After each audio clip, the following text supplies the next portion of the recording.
Are you having a hard time figuring out what to get Dad for Father's Day?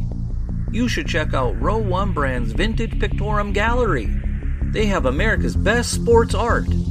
With over 7,200 historic sports prints, you're assured to find something unique for Dad this Father's Day. Instead of a boring old tie, get him a historic baseball photo taken by Henry High Sandham at the historic Polo Grounds Stadium in New York City during the 1894 Temple Cup. Or, if he's an NFL buff, check out the 1963 vintage NFL poster. These are so good looking that you'll be amazed how they turn out. Shop now at sportshistorynetwork.com/row1 and save 15% off your order. This podcast is part of the Sports History Network, your headquarters for the yesteryear of your favorite sport. You can learn more at sportshistorynetwork.com.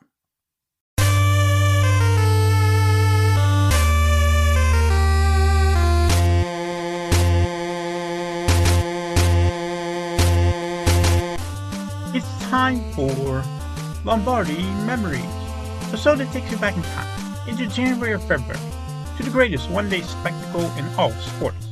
This is the Every Other Tuesday podcast that looks back at each and every one of the 50-plus Super Bowls and tells the story of who won and why. For the fan who needs more than just a box score, this podcast goes drive by drive, play by play, through the most dramatic games in history. I'm your host, Tommy A. Phillips, and you can visit my website at tommyaphillips.com where you can find all of my books. Those include Great 80s, a book that covers this Super Bowl and the next 6 of them as well.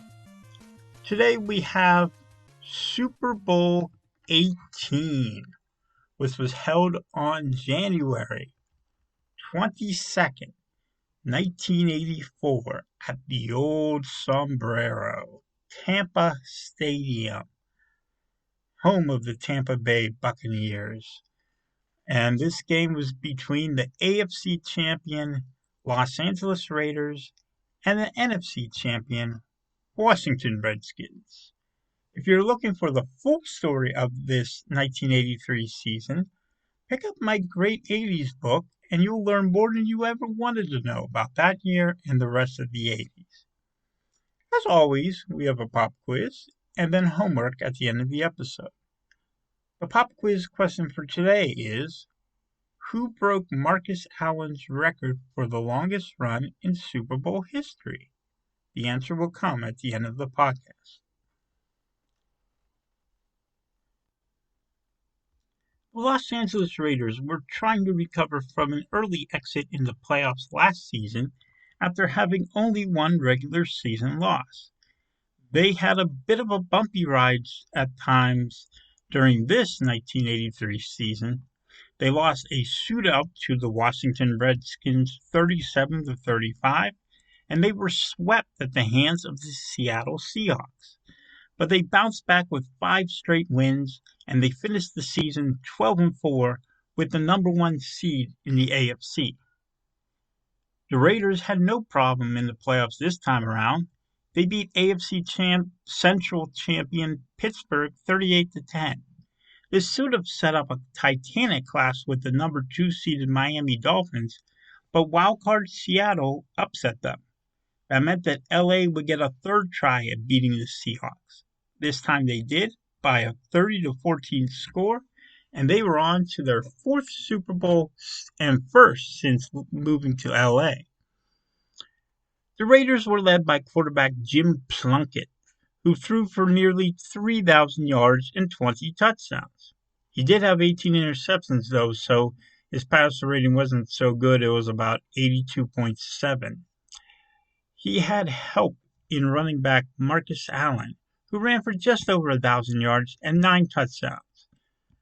Frank Hawkins was a good change of pace back. He ran for over 500 yards and 6 touchdowns. The Raiders' top 2 receivers weren't even receivers at all. They were tight end Todd Christensen with 92 for 1,247 yards and 12 TDs, and Allen for 68 receptions for 590 yards and 2 touchdowns. So the top wide receiver on the team was Cliff Rance. He had 39 catches for 696 yards and 5 touchdowns. But he was only third on the team in catches.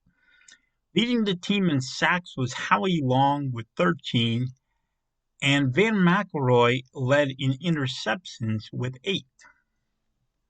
The Washington Redskins started out the 1983 season with a stinging loss to the Dallas Cowboys. Reigning NFL MVP Mark Mosley missed some clutch kicks that cost his team the game. The Skins then bounced back with 5 wins in a row.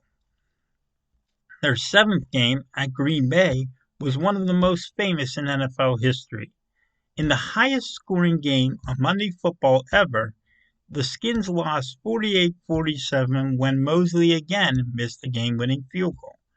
Now, the record for the highest scoring Monday Night Football game was later broken in 2019. The Redskins then won 9 games in a row, including the "No, Danny, no" game over the Cowboys in Week 15.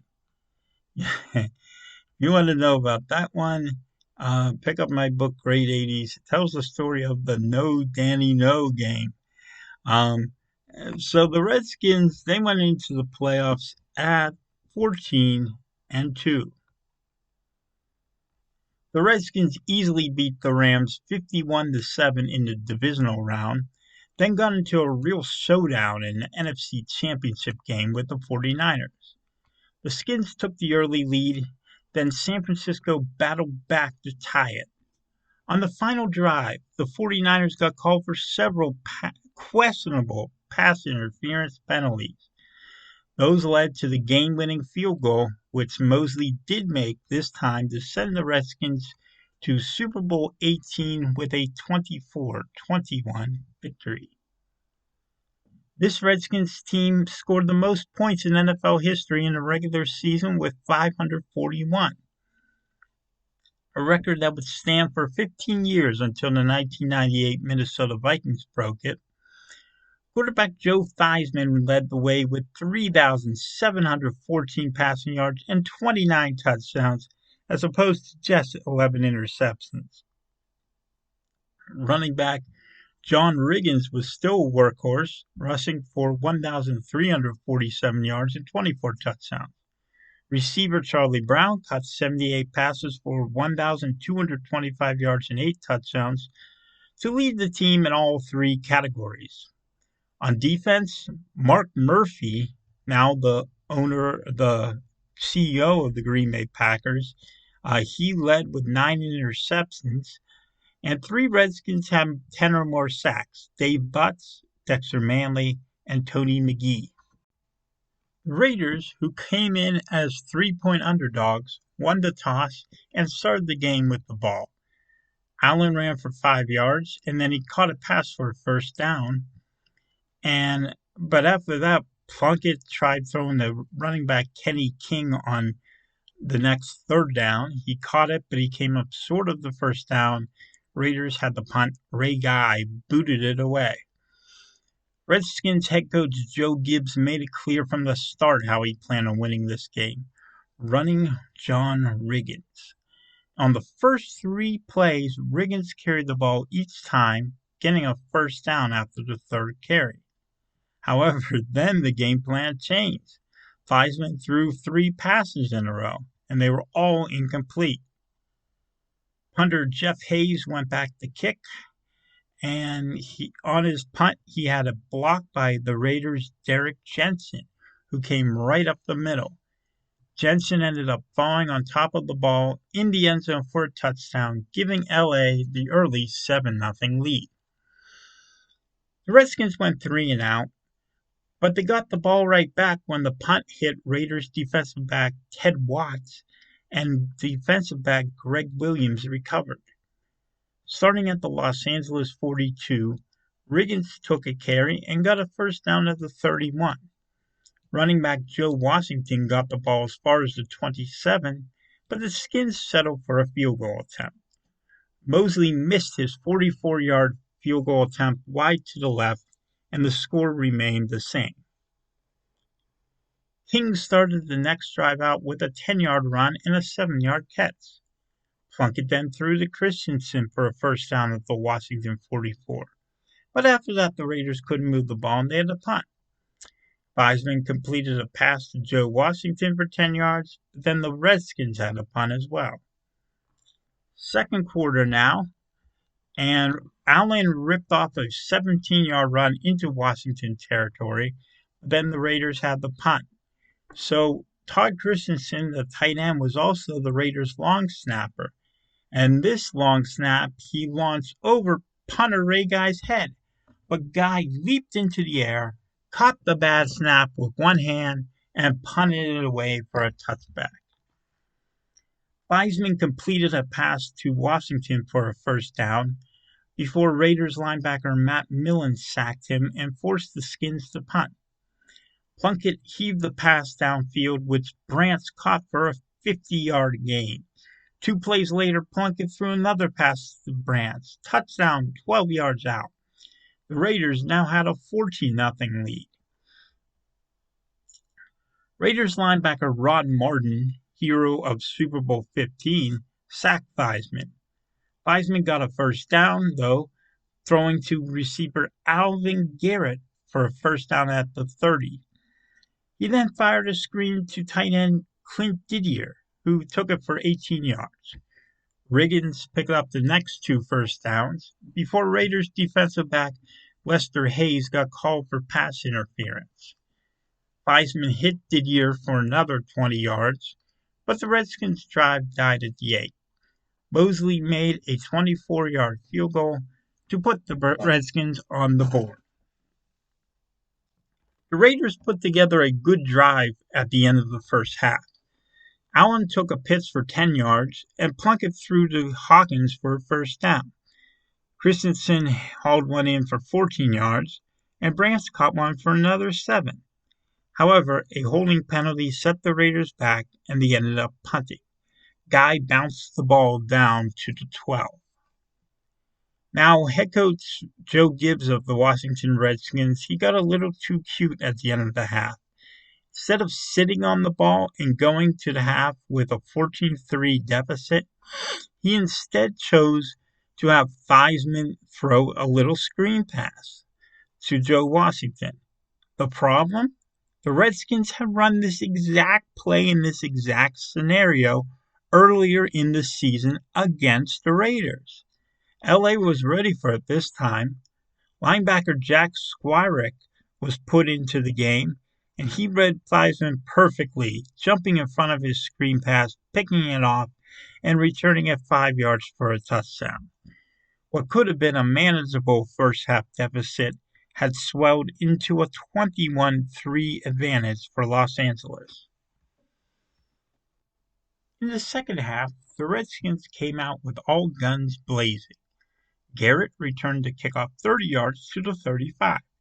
Theismann then threw the Brown for the first time all day, and he picked up 23 yards. A couple of Riggins runs later, Theismann fired to running back Nick Giaquinto for 14 yards to the Los Angeles 26. Theismann hit Didier for another first down, before Riggins ran the ball on 4 consecutive plays. On the final of those runs, Riggins plowed into the end zone from 1 yard away. Touchdown, Washington Redskins. Raiders tight end Don Hasselbeck blocked the extra point, though, and the Raiders remained up by 12. The Raiders wasted no time in responding.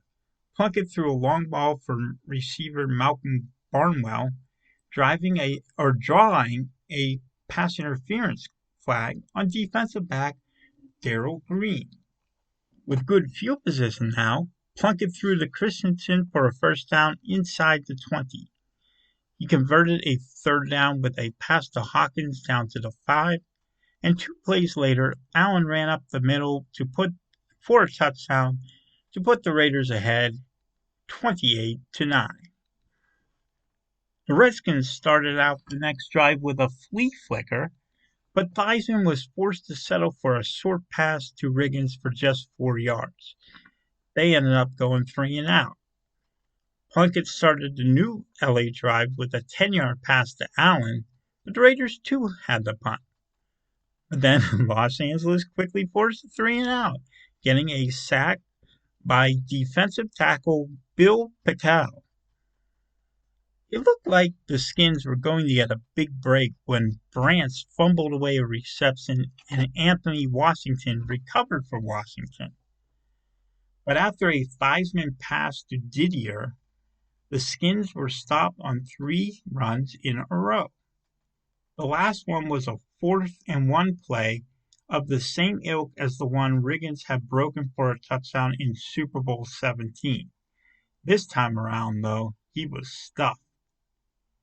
That opened up things for Marcus Allen to rip off the longest run in Super Bowl history, at least at the time. He took a handoff and started to his left, but he found nothing there. So he came back around to his right, then burst through a hole and downfield, and soon he was in the end zone for a 74-yard touchdown.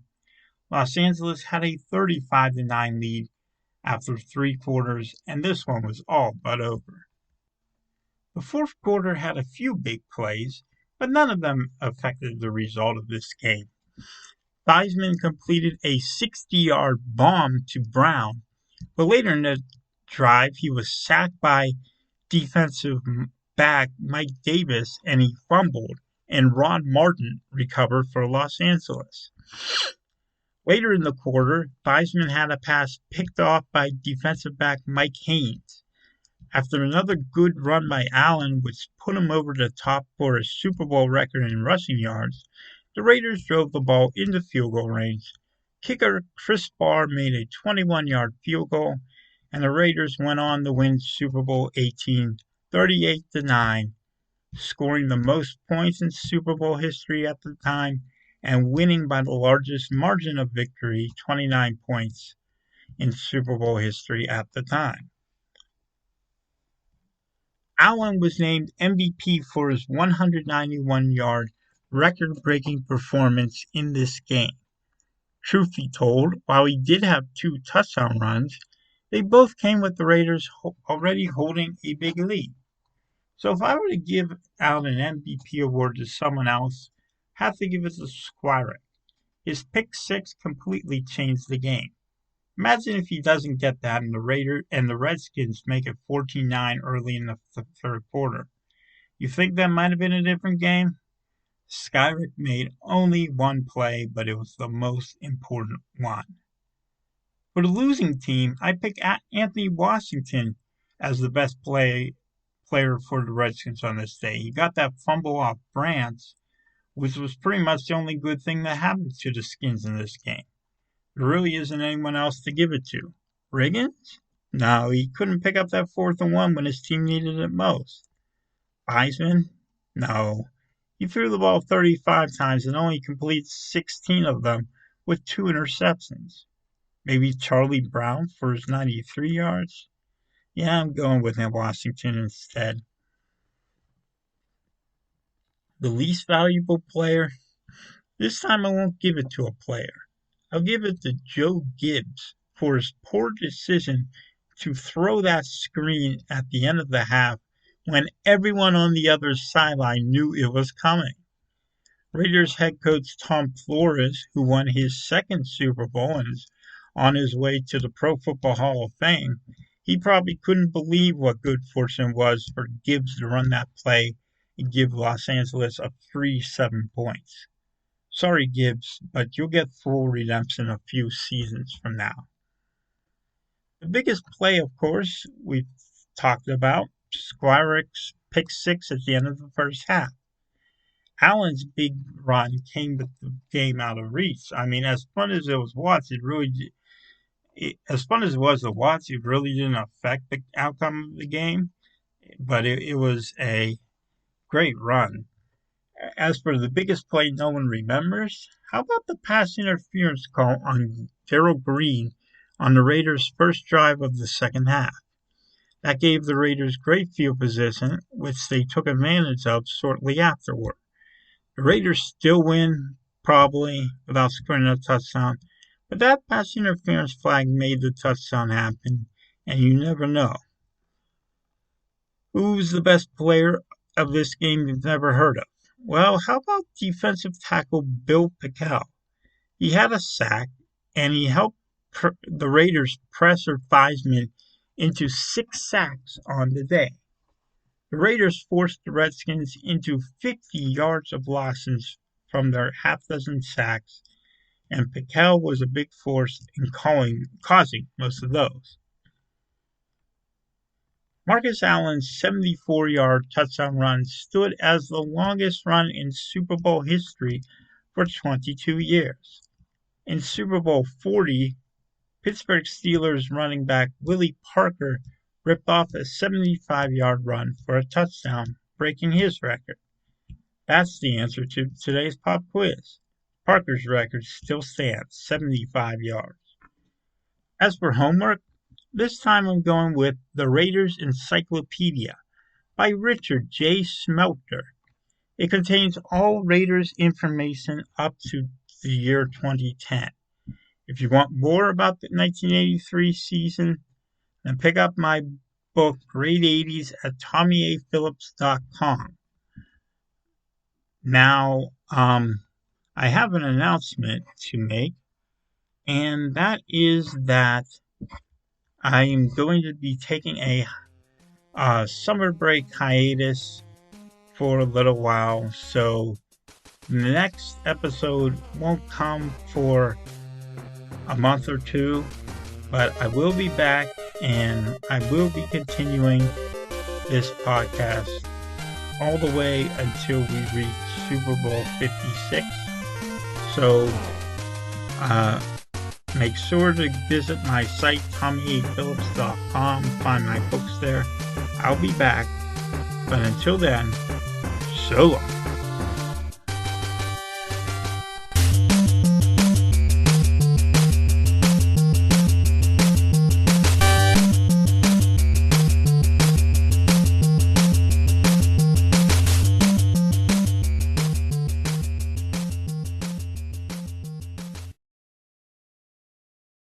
We here at the Sports History Network proudly partner with 26 podcasts, all revolving around the history of sports. But did you know that many of our hosts were sports history authors way before they started their shows? It's true. We've got Joe Ziemba, host of When Football Was Football, Joe Zagurski, host of Pro Football in the 1970s, Mark Morthier, host of Yesterday Sports, Tommy Phillips, host of Lombardi Memories, and Scott Adamson, co-host of From the 55-Yard Line. All these authors have many books for you to choose from. To check them out, go to our website at sportshistorynetwork.com/sportshistorybooks. Pick up your copy today. Soundtrack provided by Kevin MacLeod of filmmusic.io.